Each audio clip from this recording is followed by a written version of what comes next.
Hello, and welcome to another video from stageanalysis.net. Today's video is the weekend update of the major US stock market indexes and indicators, where I'll go through the major US stock market indexes plus the key market breadth indicators, including the Bullish percent index, the new high, new lows indicators, the advanced decline line indicators, the percentage of stocks above their key moving averages. I'm also going to include some custom breadth indicators exclusive to stageanalysis.net, and we're going to have a look at some historical charts, including the comparison between the S&P 500 and the unemployment rate, and how that has worked over time. So let's begin this week with the S&P 500. As we noted a couple of weeks ago, the last video I did was when we had the bullish engulfing bar at the lows down here.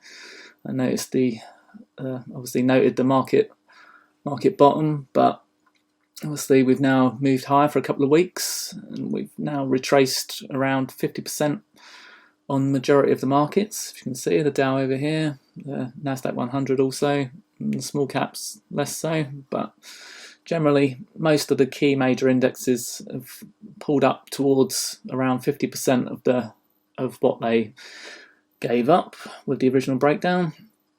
So we're potentially at, if this is the start of a bear market, we are now in a potential zone of resistance and an area where the market could turn lower again. It might not do it immediately, but we could certainly find some resistance around these levels as during a normal stage 4 decline. You'll definitely see reversals around the 50% level. So okay, next chart on the right, we've got the Dow Industrials looking very similar to the S&P 500. The Nasdaq 100 is doing the same, but it's pulled up much further and is approaching back up to its 150-day the 30-week moving average, which is the 150-day moving average as well.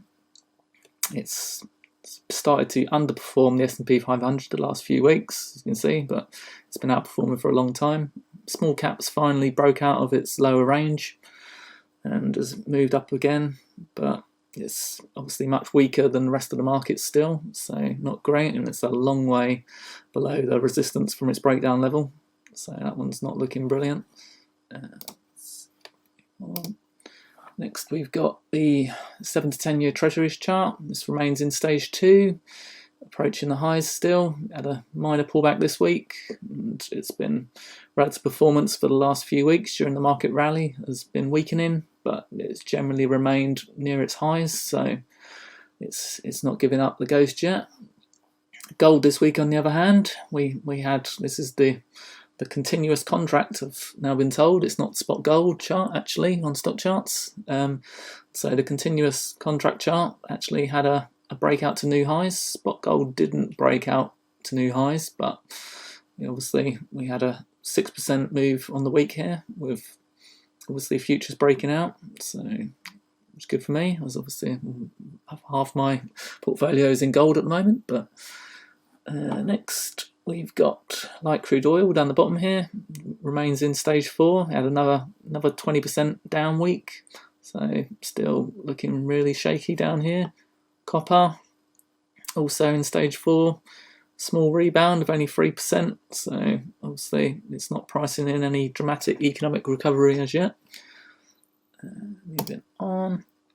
Okay, so this is one of the charts I wanted to have a look at this week in particular. So this is a long-term 40-year chart of the S&P 500, and at the bottom we've got the unemployment rate. And so I wanted to show this and the comparisons over time, and sort of have a look at where we are today and what's happening with the unemployment rate, because I know the unemployment figures have been skyrocketing. So I thought it'd be interesting to see in historical terms what happens normally at this point in time and what we can expect based on this data point. So looking at previous times, so during the early 1980s, we had a stage 4 decline here in the S&P 500 for a couple of years before rebounding. It rebounded up it made a bottom in mid 1982 there.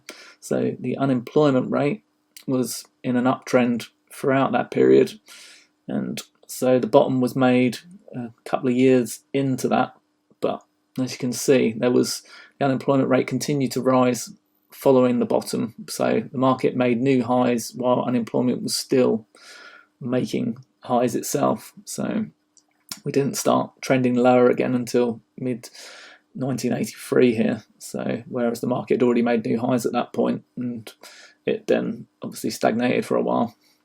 1990 was the next period when we had a big breakout in the unemployment rate, with it breaking above this 10-month moving average here and making new highs above the sort of range it was making in the 80s.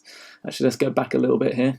So obviously a lot of people have compared the current period to 1987 because of the crash we had in 1987 and the dramatic nature of it and how quick it's been.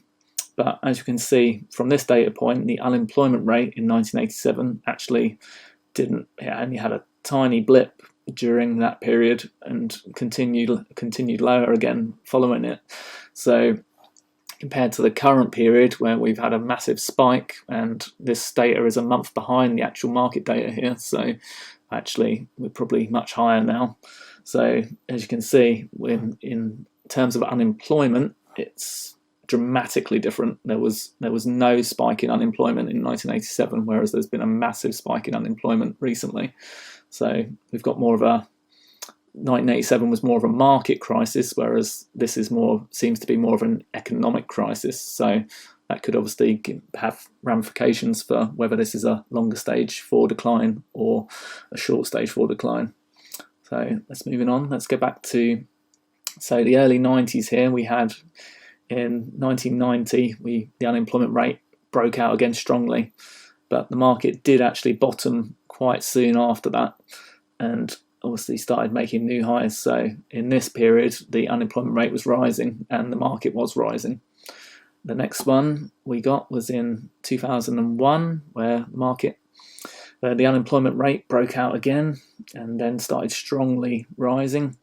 And during this period, as you can see, the S&P 500 was in strong stage 4 bear decline. We'd already had one thrust down and one bounce in late 2000, and we had obviously another 3 waves down to go before it made its low in late 2002 there. So you had a good 2-year period, well, year and a half period before we made the low. But then again, the unemployment rate kept rising, but the market started going up. So next we've got mid-2007. Unemployment spiked in mid-2007 and started trending higher into 2008 strongly. Again, we had obviously the market break down into stage 4. We had a bounce and then obviously a small bounce and then a rapid decline. Again, this is a 1.5-year period before we hit the low, and the unemployment rate was rising the entire time. But it did, again, the unemployment rate continued higher after the market had bottomed, and we had a good year or so after the market bottom where the unemployment rate was going higher before it finally started to trend lower once more. So where are we now?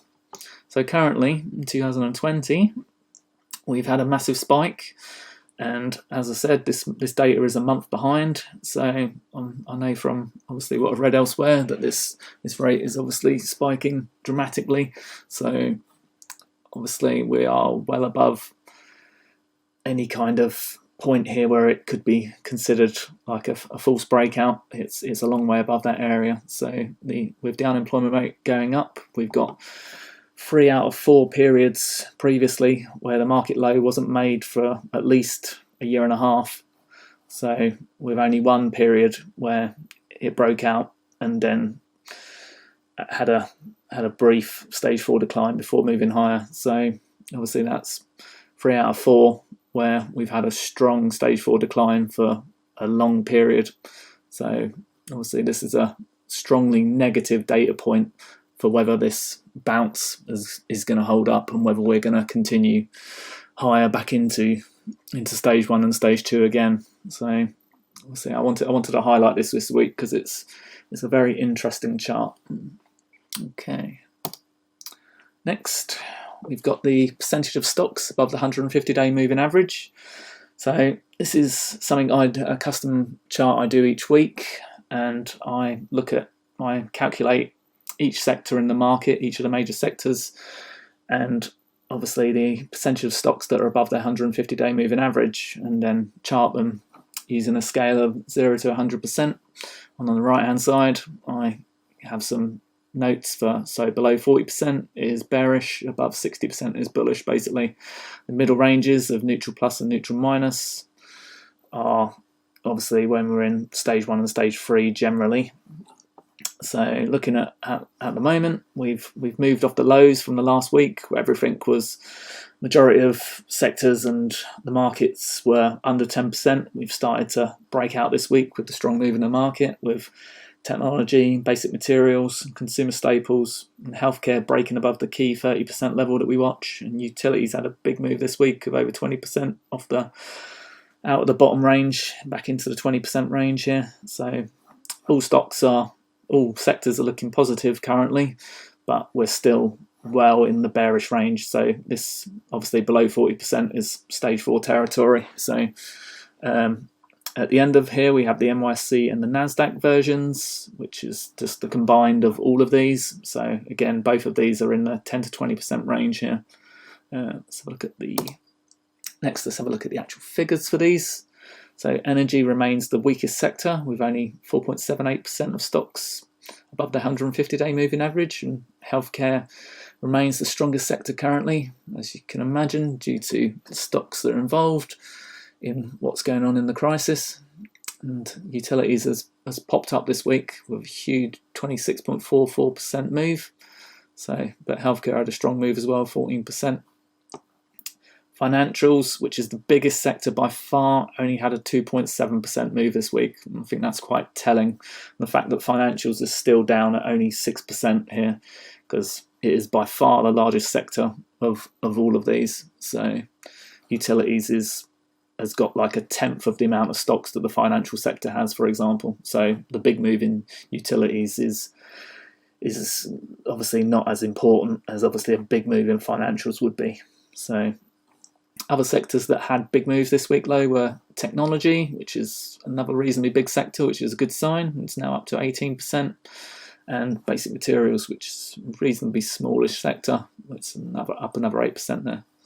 So things are starting to look a little bit healthier, but we're still down at historic low levels here, and we're still in stage 4 territory, with 8 out of the 9 sectors, these major sectors, in obviously under their 30% level and in stage 4. And healthcare is still in stage 4, but it's broken above that key level that we watch. Okay, moving on. So next we're going to talk about the bullish percent indexes and the moving average breadth charts. So this week we had what we call a breadth thrust. So I haven't got the SPX bullish percent index shown here, but that had a huge move this week and has gone well into the oversold zone in above 90%. But the NYSE chart here on the left also had a big thrust, and after 3 weeks to move down from 10% level back up to what we got there, 68%, is obviously a dramatic move in this. And I went back through all these historical charts, and I don't think we've ever had that. But it's the same as we hadn't had the dramatic thrust down either as quickly. So in such a short period of time, with even the 1987 period, it was a much more gradual like pullback up again, and even the thrust down was more gentle. So I think it's hard to read what's going on with the bullish percent, because it's a long-term indicator, and we don't normally get this kind of volatile moves. So, but we've obviously gone from deeply oversold to obviously we're back into a bullish area above 60% here. So the Nasdaq hasn't quite made it up as far, but it's also had a very, very strong few weeks. So potentially the market is signaling good things in this indicator, but the indicators below tell a different story. We've got the NYSE percentage of stocks above their 200-day moving average here, and then the 150-day, and then at the bottom we've got the 50-day. So each of these, yes, has turned up, but we remain at historically low levels for obviously where we are. We're only got almost 12% above their 200-day moving average and 11% above their 150-day and 16% above their 50-day. The Nasdaq has been stronger. You've got 19% there above their 200-day, almost 19% above their 150-day, and 22% above their 50-day. So I've seen a lot of people making a big deal out of these this week, but one of the things we do is that we these charts, the signals come from the point and figure charts. So just quickly show you what's going on with those. So with the point and figure charts, like, they give the actual signals for these, and the signals come from when you get a double top breakout, and we also want to see it move above the key 30% level after being down this area for a while.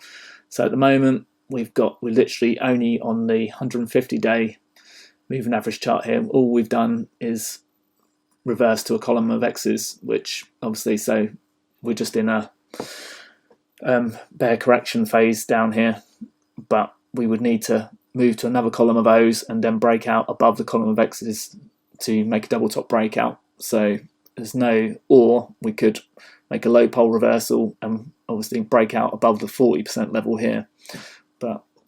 And same with the Nasdaq. Again, all we've done is reverse to a column of X's, so we're just on a obviously bear correction phase at the moment, and we're obviously in deeply into the lows still. The 50-day at the bottom of the chart for the NYSE and the Nasdaq on the right down here is much closer to a potential signal. So a move above 24% here would give you a double top breakout signal, but as I said, we want to see it move above the 30% level as well. And similar with the Nasdaq, a move above 28 would give you that bullish signal there currently, if it continued on its current trajectory without moving into another column of O's. However, with the shorter term moving average charts, so this is one of the ones I've seen other people talking about and saying how obviously this is moving up and like how good it is and stuff, but with the signals from these, you tend to get a lot of false positives to begin with. So as you can see from previous times, you get an initial double top breakout in this, and often it's too early. It's the short-term moving average obviously breaks out much before the long-term moving average. So how we work with these charts is to use them all in tandem. So you have the 200-day, the 150-day, and the 50-day, and so you need confirmation from all three time frames in order to give a definitive signal. So you might well get a short-term signal, and if the market continues up this week, but there's no chance of us getting a longer term signal for a while here, it looks like, until we've done some more back and fill in. So at the moment, the percentage stocks above their moving average are signaling that we're deep in bearish territory. And I've got a historical chart to have a look at again of these. So as you can see at the top, we've got the bullish percent indexes again with the Nasdaq and the NYSE, and that shows the rapid volatility we've had from this spike down to the lows and spike back up again rapidly on the percentage of stocks that are on a bullish point and figure buy signal there. On the bottom here again, this is the same as what we were looking at before, but over a 20-year period. This shows, the red line shows where we are currently and in context with other time periods. So obviously we reached these levels only a few times before on the 200-day moving average on the NYSE. So literally it only ever got this low during the 2008 period.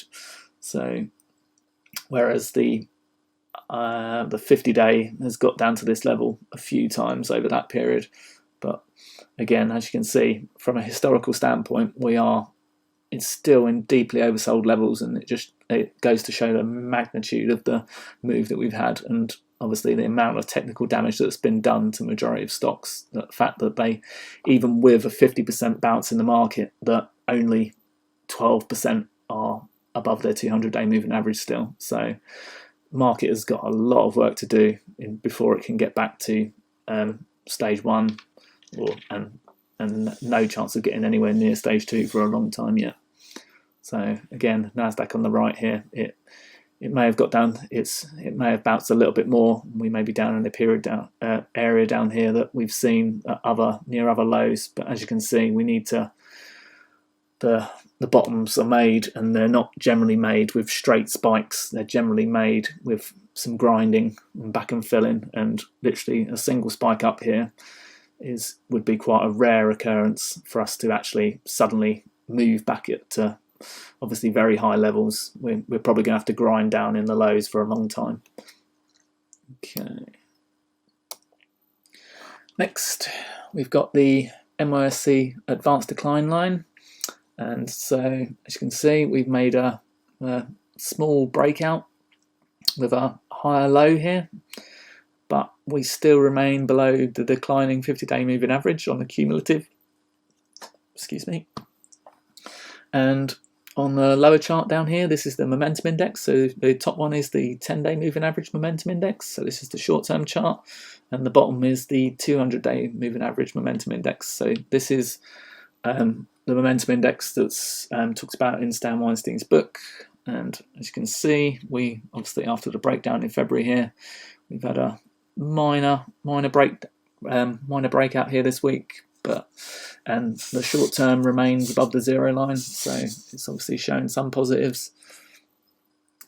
On the top here, we've got the NYSE McClellan oscillator and the summation index at the bottom. So this, on the other hand, has now had two thrusts to new, and has made it to new highs here. So the short-term McClellan oscillators given a strong signal at the moment of a strong bullish there.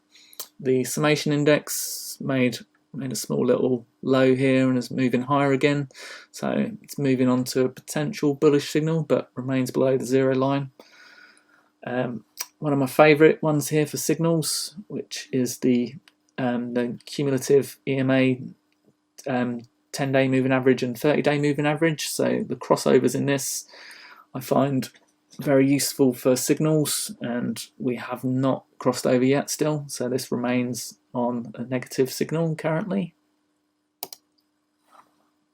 Next, we've got the new high, new lows indexes. So at the top here on the left, we've got the 5-day average of the new high, new lows.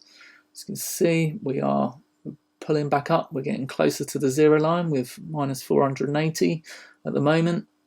But with the market, with obviously the strong move in the market this week, but we haven't yet had a move lower yet in the market since the recent bottom. So obviously, in looking for a divergence in this wouldn't count, in my opinion, as a divergence, as we haven't had obviously any kind of move lower again to see how the new lows reacts. So if we do get obviously a turn down in the market and we start getting some breakdowns again, and obviously the amount, if this then obviously has a much smaller amount of new lows, then that would be a positive divergence to look at. But as said, we're not there yet.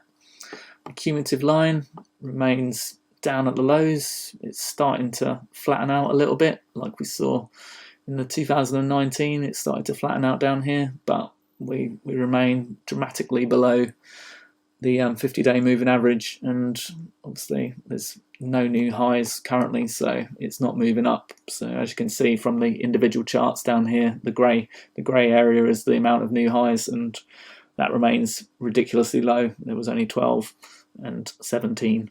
So obviously we haven't seen, we look for signals of this by it moving above the 100 a day line. So we haven't got any kind of positive new high information coming in, but the new lows have dried up during this period. So you'd want to see the new highs popping back up again, but at the moment that isn't happening. So this remains in a bearish stance currently. Okay, next, this is my custom charts that I do based on the point and figure breakdowns, breakouts minus breakdowns. So each day I tally up the amount of double top breakouts in the market and double bottom breakdowns in the market. So, and obviously the top left here we've got the cumulative chart. The amount of breakdowns was huge during the February-March period. This last few weeks we've had obviously a good move up. We've moved above the 20-day moving average that I use as a signal line on this, so it's on a short-term positive signal, but it remains below the 50-day moving average here, and we haven't recovered even half of the breakdowns yet. The individual point of figure breakouts minus breakdowns, we see we had a similar kind of breadth thrust where we had a very large amount of breakouts for a few days, but obviously with the 20-day moving average line here moving back above its zero line there at the bottom, the moving averages from here are shown out. This is the 10-day moving average and this is the 50-day moving average. So as you can see, we've been back into bullish territory here, whereas the 50-day is still well below. It's had a small breakout above that sort of kink there, but we're still well below the zero line. So again, short-term momentum with some short-term signals, but medium-term signals are hard to find here currently. Okie dokie. Okay, that's it for this week. I hope you've enjoyed it. Please like and subscribe to videos, and you can find me on stageanalysis.net. I thought I'd finish off with the stage analysis 4 stages chart here this week, which I updated this week, so it gives people that are interested in stage analysis an idea of what I'm talking about when I'm going on about the markets in stage 4, which this is the stage 4 area here. So obviously, I predominantly try and trade long myself, so my preferred time frame is the stage 2 period, which is this green area on the chart. So I tend to try to have the wind at my back and try and trade when the market is trending higher above a rising 30-day moving average. And obviously try and avoid the market when it's in choppy phases, like not trending anymore or trending lower. So obviously at the moment we remain in stage 4. If you obviously with this example chart here, you can see we've obviously a similar thrust down, and then we've had a bounce up, and we're around similar levels to what we're looking at currently with the S&P 500 chart. So this is one scenario that could happen. Obviously we could continue higher, and we could obviously the stage 4 could be invalidated, but obviously a typical scenario in stage 4 is that you get obviously initial thrust down, you get a pullback up towards support, and then you get a retest of the low, and sometimes that's it, and sometimes it doesn't even make it that far. But obviously that's the typical chart. So I hope you find that interesting. Again, like and subscribe to the videos, and I'll see you on the next one.